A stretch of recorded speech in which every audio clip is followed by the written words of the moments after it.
Salut tout le monde, c'est Shriver et pour cette nouvelle lecture, nous allons passer au Cauchemar d'Innsmouth de H.P. Lovecraft, une nouvelle proposée par Tisiphone. Merci à toi. Au cours de l'hiver 1927 à 1928, des fonctionnaires du gouvernement fédéral menèrent une enquête mystérieuse et confidentielle à propos de certains faits survenus dans l'ancien port de pêche d'Innsmouth, Massachusetts. Le public ne l'apprit qu'en février, à l'occasion d'une importante série de rafles et d'arrestations, suivie de l'incendie volontaire et du dynamitage, avec les précautions qui s'imposaient, d'un nombre considérable de maisons délabrées, vermoulues et qu'on supposait vides le long du front de mer abandonné. Les esprits peu curieux considérèrent cet événement comme l'un des affrontements les plus graves de la guerre intermittente contre les trafiquants d'alcool. Néanmoins, les plus attentifs lecteurs de la presse s'étonnèrent du nombre prodigieux des arrestations, des forces de police exceptionnelles qu'on immobilisa et du secret qui entourait le sort des prisonniers. Il ne fut pas question de procès, ni même d'accusations précises, et l'on ne vit par la suite aucun des captifs dans les geôles officielles du pays. Il y eut de vagues déclarations à propos de camps de concentration, de maladies, et plus tard de dispersions dans diverses prisons militaires et navales, mais on ne sut jamais rien de positif. Innsmouth elle-même resta presque dépeuplée, et c'est à peine si elle commence aujourd'hui à donner quelques signes d'une lente renaissance. Les protestations de nombreuses organisations libérales donnèrent lieu à de longs entretiens tenus secrets, et l'on emmena leurs représentants visiter certains camps et prisons, à la suite de quoi les dites organisations devinrent singulièrement passives et réticentes. Les journalistes furent plus difficiles à manier, mais ils finirent par coopérer, pour la plupart avec le gouvernement. Un seul journal, un petit format toujours suspect d'extravagance, parla d'un sous-marin de grande profondeur qui aurait déchargé des torpilles dans l'abîme situé au-delà du récif du Diable. Cette nouvelle, recueillie au hasard dans le café de matelot, parut vraiment très invraisemblable, puisque le bas et noir récif se trouve à un bon mille et demi du port d'Innsmouth. Les gens de la campagne et des villes environnantes échangèrent maints propos à voix basse, mais n'en dirent presque rien aux étrangers. Depuis bientôt un siècle qu'ils parlaient de l'agonisante Innsmouth à moitié déserte, rien de nouveau ne pouvait être plus hideux et délirant que ce que l'on avait déjà chuchoté et insinué dans les années passées. Bien des incidents leur avaient appris à se taire, et désormais on aurait en vain tenté de les contraindre. D'ailleurs, ils ne savaient pas grand-chose, car de vastes marécages, désolés et sans habitants, séparent Innsmouth de l'intérieur des terres. Mais je vais enfin braver l'interdit qui fait le silence sur cette affaire. Les résultats, j'en suis certain, sont tellement décisifs qu'à part une violente répulsion, on ne risque aucun dommage public à laisser entendre ce qu'ont découvert à Innsmouth ces enquêteurs horrifiés. Du reste, il peut y avoir à ces découvertes plus d'une explication. J'ignore dans quelle mesure on m'a raconté, même à moi, toute l'histoire, et j'ai bien des raisons pour ne pas avoir envie d'approfondir, car je m'y suis trouvé mêlé plus étroitement qu'aucun autre profane. J'en ai reçu des impressions qui peuvent encore me mener à des décisions radicales. C'est moi qui, affolé, me suis enfoui d'Innsmouth à l'aube du 16 juillet 1927, et dont les appels épouvantés ont entraîné l'enquête et l'action du gouvernement telle qu'on les a rapportés. Je préférais garder le silence tant que l'affaire était incertaine et de fraîche date. Mais maintenant, c'est une vieille histoire qui ne suscite plus la curiosité ni l'intérêt du public. Et j'éprouve un étrange désir de dire tout bas les effroyables heures que j'ai passées dans ce lieu malfamé et malchanceux, havre de mort et de monstruosité impie. Le seul fait de raconter m'aide à reprendre confiance en mes propres facultés, en prouvant que je n'ai pas été simplement la première victime d'une hallucination contagieuse et cauchemardesque. Il m'aide aussi à me décider pour le pas terrible que je vais avoir à franchir. Je n'avais jamais entendu parler d'Innsmouth avant la veille du jour où je la vis pour la première, et jusqu'ici, dernière fois. Je fêtais ma majorité en parcourant la Nouvelle-Angleterre, en touriste amateur d'antiquité et de généalogie, et j'avais projeté d'aller directement du vieux Newsburyport jusqu'à Arkham, d'où venait la famille de ma mère. N'ayant pas de voiture, je voyageais par le train, le tramway et le car, en choisissant toujours le trajet le plus économique. À Newburyport, on me dit que pour Arkham, il fallait prendre le train à vapeur. Ce fut seulement au guichet de la gare, où j'hésitais, trouvant le billet trop cher, que j'appris l'existence d'Innsmouth. L'employé, gros homme au visage rusé, dont le langage prouvait qu'il n'était pas du pays, sembla comprendre mes soucis d'économie et me suggéra une solution qu'aucun de mes informateurs ne m'avait proposée. « Vous pourriez prendre le vieil autobus, je crois, » dit-il avec une certaine hésitation. « Mais on ne l'aime pas beaucoup par ici. Il passe par Innsmouth. Vous avez dû en entendre parler. Et ça plaît pas aux gens. C'est un type d'Innsmouth qui conduit, Joe Sargent. Mais j'ai l'impression qu'il doit jamais charger aucun client ni ici ni à Arkham. Je me demande comment il fait pour continuer. Les places doivent pas être chères, mais j'y vois jamais plus de 2 ou 3 personnes. Et toujours des gens d'Innsmouth. Il quitte la Grand Place en face de la pharmacie d'Hammond. À 10h du matin et à 7h du soir, à moins qu'il ait changé dernièrement. Ça a l'air d'une terrible guimbarde. J'ai jamais été dedans. Ce fut donc la première fois que j'entendis parler de la sombre Innsmouth. Toute mention d'une agglomération ni portée sur les cartes ordinaires, ni mentionnée dans les guides récents m'aurait intéressé. Mais la manière bizarre dont l'employé y avait fait allusion éveilla une sorte de réelle curiosité. Une ville capable d'inspirer à ses voisins une telle répugnance devait au moins, me dis-je, sortir de l'ordinaire et mériter l'attention d'un touriste. Si elle était avant Arkham, je m'y arrêterais. Je priai donc l'employé de m'en parler un peu. Il fut très circonspect et aborda le sujet d'un air un peu condescendant. Innsmouth, ma foi, c'était une drôle de ville à l'embouchure du Manuxé. C'était presque une cité, en tout cas un grand port avant la guerre de 1812. Mais tout s'est détraqué dans les 100 dernières années à peu près. Plus de chemin de fer, le BIM n'y passe jamais, et la ligne secondaire qui venait de Rowley a été abandonnée il y a des années. Il reste plus de maisons vides que de gens, je crois, et pour ainsi dire, il n'y a plus de commerce sauf la pêche et les parcs à homards. Toutes les affaires se font surtout ici, ou à Arkham ou Ipswich. Autrefois, ils avaient quelques fabriques, mais il ne reste plus rien aujourd'hui qu'un atelier d'affinage d'or qui fonctionne à très petit rendement. N'empêche que, dans le temps, c'était une grosse affaire. Et le vieux Marsh, son propriétaire, doit être riche comme Crésus. Drôle de type d'ailleurs. Toujours bouclé chez lui. Le rattraper sur le tard une maladie de peau ou une difformité qui l'empêcherait de se montrer. C'est le petit-fils du capitaine Obed Marsh qui a fondé l'affaire. Sa mère devait être une espèce d'étrangère. On dit une insulaire des mers du Sud. Aussi, ça a fait un boucan de tous les diables quand il a épousé une fille d'Ipswich voilà 50 ans. On est toujours comme ça avec les gens d'Innsmouth. Et ceux de par ici qui ont du sang d'Innsmouth essaient toujours de le cacher. Mais les enfants et les petits-enfants de Marsh, pour ce que j'en ai vu, m'ont l'air tout à fait comme tout le monde. Je me le suis fait montrer ici. Bien que, maintenant que j'y pense, on n'ait pas vu les aînés ces derniers temps. Et le vieux, je l'ai jamais vu. Et pourquoi tout le monde en veut comme ça à Innsmouth ? Ma foi, jeune homme, faut pas attacher trop d'importance à ce que disent les gens du pays. Ils sont difficiles à mettre en train, mais une fois qu'ils ont démarré, ça en finit plus. Ils n'ont fait que raconter des histoires sur Innsmouth, ou plutôt chuchoter, pendant les 100 dernières années, je pense. Et j'en conclus qu'ils ont peur, surtout. Certaines de ces fables vous feraient rire, d'ailleurs. Comme celle du vieux capitaine Marsh qui aurait conclu un pacte avec le diable et aurait fait venir des diablotins de l'enfer pour les installer à Innsmouth. Ou ces espèces de cultes sataniques et de terribles sacrifices dans un endroit près des quais qu'on aurait découvert autour de 1845. Mais je viens de Penton, dans le Vermont, et tout ça, ça prend pas avec moi. Pourtant, je voudrais que vous entendiez ces vieux à propos du récif noir, un peu à distance de la côte. Le récif du diable, ils l'appellent. Il est bien au-dessus de l'eau la plupart du temps et jamais loin sous la surface, mais on peut pas dire que c'est une île. Il raconte qu'on y voit quelquefois toute une légion de diables, vautrer dessus ou qui ne font qu'entrer et sortir des cavernes près du sommet. C'est une masse inégale et déchiquetée à un bon mille du rivage, et vers la fin des années de navigation active, les marins faisaient de grands détours pour l'éviter. Enfin, je veux dire, les marins qui n'étaient pas d'Innsmouth. Une des choses qu'on reprochait au vieux capitaine Marsh, c'était censément d'y aborder la nuit, parfois quand la marée le permettait. Il le faisait peut-être car la nature de rocher est sans doute intéressante, et il est possible aussi qu'il ait cherché un butin de pirate, et même qu'il l'ait trouvé. Mais on prétendait qu'il allait y retrouver des démons. En fait, je crois bien que c'est vraiment le capitaine qui a donné au récif sa mauvaise réputation. C'était avant la grande épidémie de 1846, qui a emporté plus de la moitié des gens d'Innsmouth. On n'a jamais su exactement de quoi il retournait. Ça devait être une maladie étrangère rapportée de Chine ou d'ailleurs par les bateaux. En tout cas, ça fait du vilain. Il y a eu des émeutes et toutes sortes d'horreurs dont la ville, je crois, n'a jamais été délivrée, et elle ne s'en est pas remise. Il ne doit pas y vivre aujourd'hui plus de 300 ou 400 habitants. Mais la vraie raison de l'attitude des gens d'ici, c'est simplement un préjugé racial, et je peux pas dire que je leur en fasse reproche. Moi-même j'ai horreur de ceux d'Innsmouth, et je voudrais pas aller chez eux. Vous devez savoir, bien que je vois à votre accent que vous êtes de l'Ouest, que beaucoup de nos bateaux de Nouvelle-Angleterre avaient souvent affaire avec de drôles de ports en Afrique, en Asie, dans les mers du Sud et un peu partout, et qu'ils en ramenaient quelquefois de drôles d'individus.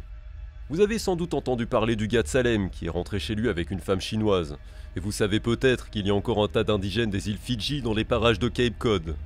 Eh bien, doit y avoir une histoire de ce genre dans les cas des gens d'Innsmouth. La ville a toujours été profondément coupée du reste du pays par les cours d'eau et les marécages, si bien qu'on connaît mal les tenants et les aboutissants de l'affaire. Mais il est plus que probable que le capitaine Marsh a ramené des spécimens bizarres quand il avait 3 bateaux en service dans les années 1820 et 1830. Il y a sûrement encore aujourd'hui quelque chose de spécial dans le physique des habitants d'Innsmouth. Je sais pas comment l'expliquer, mais ça vous met mal à l'aise. Vous le remarquerez un peu chez Sargent si vous prenez son bus. Certains ont la tête curieusement étroite, le nez plat, les yeux saillants et fixes qu'on ne voit jamais se fermer. Et leur peau n'est pas normale. Elle est rêche et couverte de croûte, toute ridée et plissée sur les côtés du cou. Ils deviennent chauves aussi, de très bonne heure. Les plus vieux sont les pires. En réalité, je crois pas en avoir jamais vu de vraiment vieux dans ce genre-là. Ils doivent mourir de saisissement en se voyant dans la glace. Et les animaux les détestent. J'avais beaucoup d'ennuis avec les chevaux avant l'arrivée de l'automobile. Personne par ici, ni à Arkham ou Ipswich, ne veut avoir de rapport avec eux. Et ils se montrent même distants quand ils viennent en ville ou si quelqu'un essaye de pêcher dans leurs eaux. C'est curieux qu'il y ait toujours des tas de poissons au large d'Innsmouth quand il y en a nulle part ailleurs. Mais essayez un peu d'aller en pêcher et vous verrez comment on vous fera des guerpires. Ces gens-là venaient habituellement ici par le train, en allant à pied le prendre à Rowley quand la voie de raccordement a été abandonnée. Mais à présent, ils prennent cet autobus. Oui, il y a un hôtel à Innsmouth, on l'appelle la maison Gilman. Je crois qu'il est pas bien fameux et je vous conseille pas de l'essayer. Vaut mieux rester ici et prendre le bus de 10h demain matin. Ensuite vous aurez un autobus pour Arkham à 8h du soir. Il y a 2 ans, un inspecteur du travail a couché au Gilman et il a eu beaucoup à s'en plaindre. Ils ont de drôles de clients, on dirait. Il a entendu dans d'autres chambres, bien que la plupart étaient vides, des voix qui lui ont donné la chair de poule. C'était une langue étrangère à son avis. Mais le pire, c'était une certaine voix qui parlait de temps à autre. Elle avait un son tellement anormal, comme un clapotement, qu'il n'a pas osé se déshabiller ni se coucher. Il a veillé jusqu'au matin et il a filé à la première heure. La conversation avait duré presque toute la nuit. Ce gars-là, il s'appelait Casey. On avait long à dire sur la méfiance des gens d'Innsmouth, qui le surveillaient et avait un peu l'air de monter la garde. L'entreprise de marche lui avait paru bizarre. Elle était installée dans un vieux moulin sur les dernières chutes du Manuxet. Ce qu'il disait concordait avec ce que j'avais déjà entendu raconter. Des livres mal tenus, pas de compte précis pour aucune des différentes transactions. Voyez-vous, on s'est toujours demandé d'où les marches tiraient l'or qu'ils apportaient. Ils ont jamais eu l'air d'acheter beaucoup de cet article-là, et pourtant, voilà bien des années, ils envoyaient par bateau des quantités de lingots. On a aussi beaucoup parlé d'une curieuse espèce de bijou étranger que les marins et les ouvriers de l'affinage auraient quelquefois vendu en douce, ou qu'on aurait vu 1 ou 2 fois porté par les femmes chez les marches. On supposait que le vieux capitaine Obed avait pu les échanger dans un de ses ports de païens.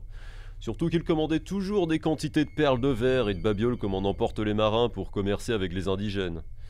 D'autres pensaient, et pensent encore, qu'il avait trouvé une vieille cage de pirate sur le récif du diable. Mais il y a quelque chose d'extraordinaire. Le vieux capitaine est mort depuis 60 ans, et aucun bateau de tonnage moyen n'est sorti du port depuis la guerre civile.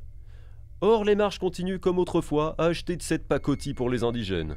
Surtout des babioles en verre et en caoutchouc, paraît-il. À croire que les gens d'Innsmouth les trouvent à leur goût eux-mêmes.